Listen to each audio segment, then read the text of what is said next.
మధు అనే అబ్బాయి. ఎవిడెన్స్ పక్కన పెడితే ఎవిడెన్స్ వచ్చినా కానీ ఇలాంటి కేసులు ఎలా ఉంటాయంటే నిజంగా అమ్మాయి మిమ్మల్ని వదిలించుకోవాలంటే ఒక నిమిషం పని. ఈ రోజుకే అమ్మాయి మీ మీద 498 కేసు కానీ, డొమెస్టిక్ వైలెన్స్ కేసు కానీ, పిల్లలకి మెయింటెనెన్స్ కావాలి అని మెయింటెనెన్స్ కేసు కానీ వెయ్యాల. ఎందుకు అంటే ఆవిడ దృష్టిలో మీరు ఒక వేస్ట్ పిల్ల.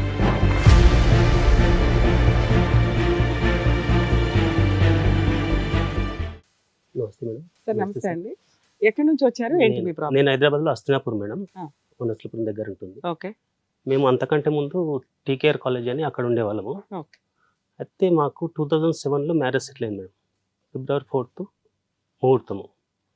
జనవరి 30th రోజు ఒక అబ్బాయి ఫోన్ చేశాడు. ఓకే ఇంకా 2 days ఉందనగా మీకు ఒక ఫోన్ 2 days మేడం, ఒక 6 days 6 days ఉందనగా. ఓకే 6-7 days ముందు ఫోన్ చేశాడు. మధు అనే అబ్బాయి ఫోన్ చేసి, నేను లవ్ చేస్తున్న అమ్మాయి రా నువ్వు. ఎవరికి? మీకు ఫోన్? నాకు ఫోన్ చేశాడు. డైరెక్ట్ గా మీకు? డైరెక్ట్ నాకు ఫోన్ చేశాడు. నైట్ 7-7:30 మధ్యలో. ఓకే నేను చేసుకున్న అమ్మాయిని నువ్వు ఎట్లా పెళ్లి చేసుకుంటావురా, నేను ఉండని అని రా అని ఫోన్ చేశాడు. అంటే నేను ఎంబడే నాకు స్టన్ అయిపోయింది. మా అమ్మ వాళ్ళకి చెప్పినామంటే అప్పటి మా పరిస్థితులు అంతే మేడం. వాళ్ళు అప్పటికే ఖర్చు పెట్టుకొని కార్స్ ప్లస్ పెళ్లికి సంబంధించిన వస్తువులు అన్నీ తెచ్చారు. మీరేం చేస్తారు సార్ పని? నేను అంతకంటే ముందు నేను రియల్ ఎస్టేట్లో జాబ్ చేశాను మేడం, మా ఊరతని దగ్గరనే. పెళ్లి పెట్టుకుందాం మూమెంట్లో నాకు ఎక్కడ కాలేదు. మా బ్రదర్ నాకు ఎట్లా ఉంటాడు మేడం అంటే ఒక ఫ్రెండ్స్ లాగా ఉంటాం మేము. మా బ్రదర్కి ఆలోచన చేశాను, ఎంట్రాకి ఇట్లా వచ్చింది ఫోను, నిమ్మర్ చూడరా అని ఫోన్ చేశాను. లేదన్నా పెళ్ళి అయినాక సెటిల్ అవుతుంది, ఇప్పుడు ఇంత ఖర్చు పెట్టాం కదా. కాదండి, ఖర్చు పెట్టామని ఎవరో ఒక లవర్ ఫోన్ చేస్తే అని అది సీరియస్ గా తీసుకోవాలి లేదా అమ్మాయిని అడగాలి మా కదా. బ్రదర్ ఆలోచన చేశాను. మా బ్రదర్ ఇచ్చిన సజెషన్ నాకు నచ్చల. కరెక్ట్, నాకు నచ్చలే మేడం. నేను డైరెక్ట్ హైదరాబాద్ వచ్చేసాను. ఊరు నుంచి హైదరాబాద్ వచ్చేసాను. వచ్చేసి డైరెక్ట్ వీళ్ళ ఇంటికి వెళ్ళాను. సూపర్. వీళ్ళ ఇంటికి వెళ్ళి ఈ నెంబర్ ఉంది, ఇది ఉంది, మరి ఏంటి పరిస్థితి, నాకు పెళ్ళి అయితే వద్దు అని చెప్పాను. ఓకే, ఖర్చు అయితే అయ్యింది, వేస్ట్ ఖర్చు. ముందు వచ్చే అమ్మాయి పర్ఫెక్ట్ గా ఉండాలి కదా అనేది మీ ఉద్దేశం. నేను పెళ్ళి వద్దన్నాను మేడం. వాళ్ళ ఇంట్లో వాళ్ళందరూ నా కాళ్ళ మీద పడి అది చేసి, మా అమ్మ నాన్నకు ఫోన్ చేసి అసలు ఎంత కన్విన్స్ చేశారో అంత కన్విన్స్ చేశారు. చేసిన తర్వాత ఎవరైతే ఈ అబ్బాయి నాకు ఫోన్ చేశాడో ఆ అబ్బాయి ఇంటికి వెళ్ళారు అందరూ. ఓకే, వీళ్ళందరూ వాళ్ళందరికీ తెలుసు ఇక్కడ ఒక అబ్బాయి ఉన్నాడు, ఈ అమ్మాయికి లవర్ అని. అంటే నేను చెప్పిన తర్వాత వెళ్ళారు. అంతకుముందు వాళ్ళకి తెలియదు? తెలుసో తెలియదు నాకు తెలియదు మేడం.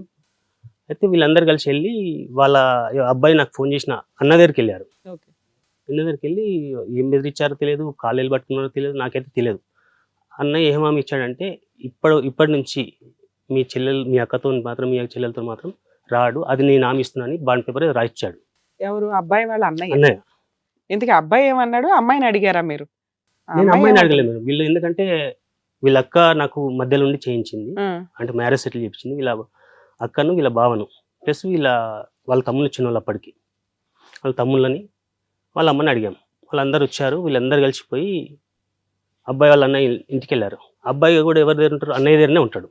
అదే అబ్బాయి ఇంటికి వెళ్ళాడు. వాళ్ళ అన్నయ్య కూడా ఇంట్లో పెత్తనం చేసేది ఆయన కాబట్టి పెద్ద తరహాగా ఆయన హామీ ఇచ్చాడు, ఇక్కడ నుంచి మా బ్రదర్ మీ ఇష్యూలో ఇన్వాల్వ్ కాడు అని చెప్పేసి. అయితే సరే. మీరు అబ్బాయితో మాట్లాడారా? మధుతో? నేను మాట్లాడలేదు. ఆ రోజు మాట్లాడింది నైట్ ఫోన్ చేశాడు, అప్పుడు మాట్లాడింది తప్ప తర్వాత నేను మాట్లాడలేదు. అప్పుడు మీరేం అనలేదా? నువ్వెవడన్నా ఫోన్ చేయడానికి?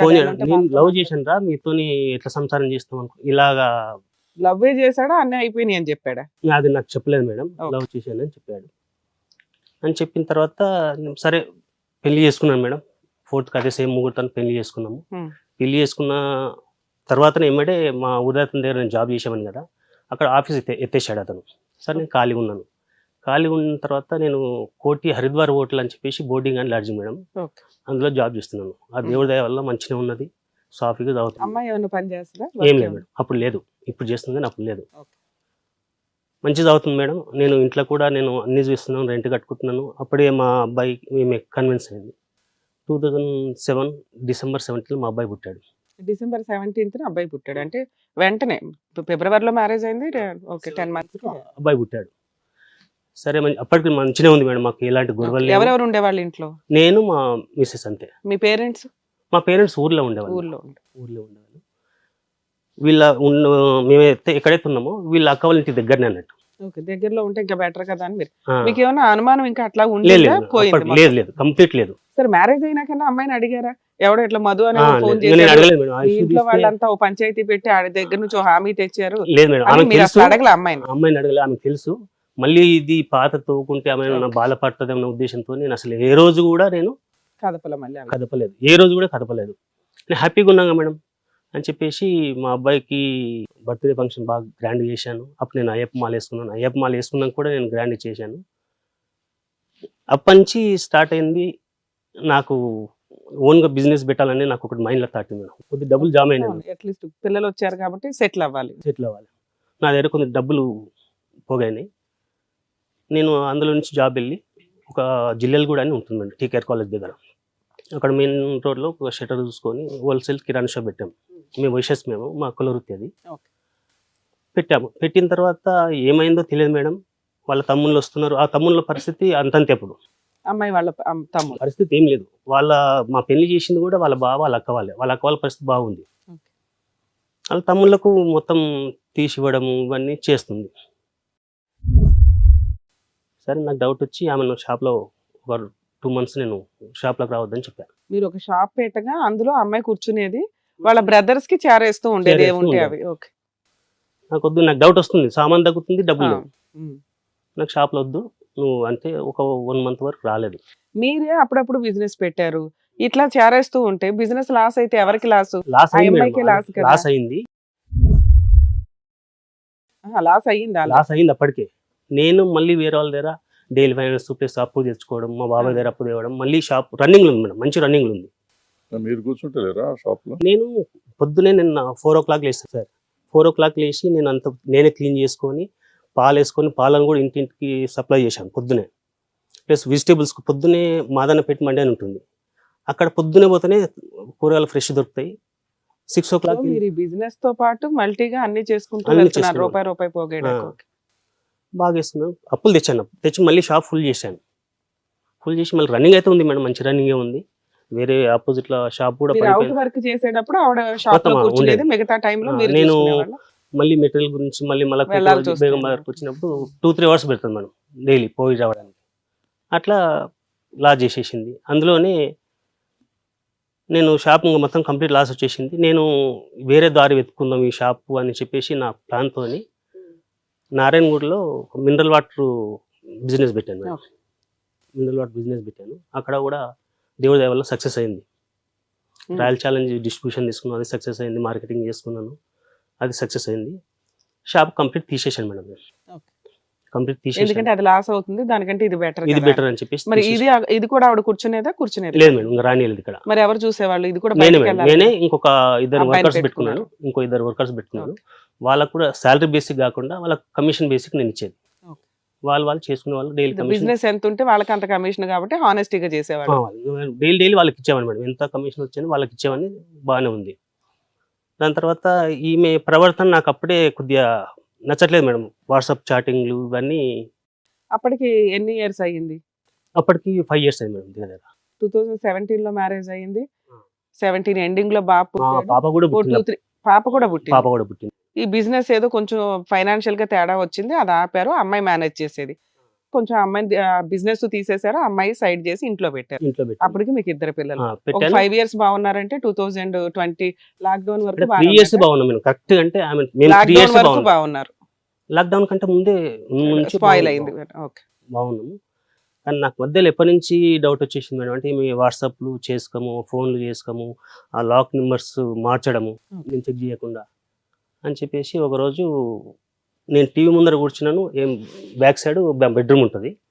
బెడ్రూమ్లో చాటింగ్ చేసుకుంటుంది. లాక్కున్నాను ఫోన్. లాక్కొని వాళ్ళ బ్రదర్కి ఫోన్ చేశాను.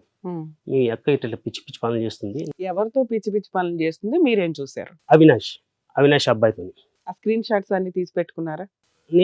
నాకు అంత కరెక్ట్ ఫోన్ ఆపరేటింగ్ నాకు కరెక్ట్ రాదు మేడం. మరి ఆ అబ్బాయి అని మీకు ఎట్లా తెలుసు? అది చెప్తున్నాను మేడం. పని చేస్తున్నానంటే నాకు వాళ్ళ బ్రదర్ ఏం చేశాడు, ఇట్లా పో అని చెప్పేసి చెప్పాడు. వాట్సాప్లో చూస్తే అబ్బాయి ఫోటో ఉంది. అబ్బాయి పేరు అవినాష్. సరే అని చెప్పేసి వాళ్ళు వచ్చి వాళ్ళ అక్క వాళ్ళు వచ్చారు, అది చేసారు. మంచిగా ఉండని చెప్పేసి వెళ్ళిపోయారు.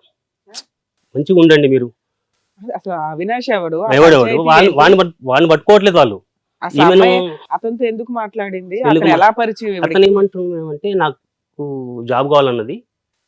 ఈవిడ జాబ్ కోసం ట్రై చేసిన వ్యక్తి అని చెప్తుంది. అంతకంటే ముందు నుంచే టచ్ లో ఉండొచ్చు, నాకు అది తెలియదు. వాళ్ళ ఓ రోజు చెప్పేసిపోయినారు. ఓ రోజు బాగా గొడవైంది మేడం నైట్లో గొడవ అయితే నేను 2 దెబ్బలు కొట్టాను మేడం. కొట్టలేదు కాదు, కొట్టాను.